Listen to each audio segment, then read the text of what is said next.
Ciao, tifosi del Napoli. La nostra squadra sta lavorando duramente per migliorare ogni giorno e portare risultati sempre migliori sul campo.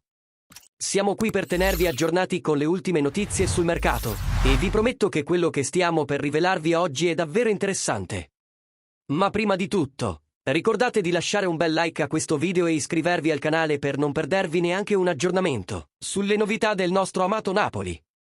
Oggi parliamo di una trattativa di mercato che avrebbe potuto portare Arthur Melo al Napoli. Sì, avete capito bene, Arthur, l'ex centrocampista della Juventus, era molto vicino a vestire la maglia azzurra. Secondo quanto riportato da Tuttosport, c'era un accordo generale tra il giocatore e la Juventus, pronto a essere finalizzato. Tuttavia, proprio quando sembrava che tutto fosse fatto, un imprevisto ha fatto saltare la trattativa. Cosa è successo?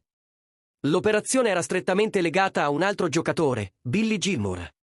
Il Napoli stava lavorando su questo doppio colpo, ma all'ultimo minuto la trattativa per il giovane scozzese ha subito un ritardo imprevisto. Questo ha portato il presidente De Laurentiis a prendere una decisione difficile, rinunciare all'acquisto di Arthur. Una scelta sicuramente sofferta, ma che mostra quanto il nostro club stia cercando di pianificare al meglio ogni singola operazione di mercato.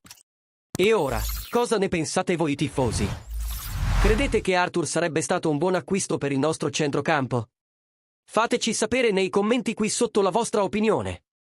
E se questo video vi è piaciuto, non dimenticate di lasciare un like e di iscrivervi al canale per restare sempre aggiornati su tutte le novità del Napoli. Forza Napoli, sempre!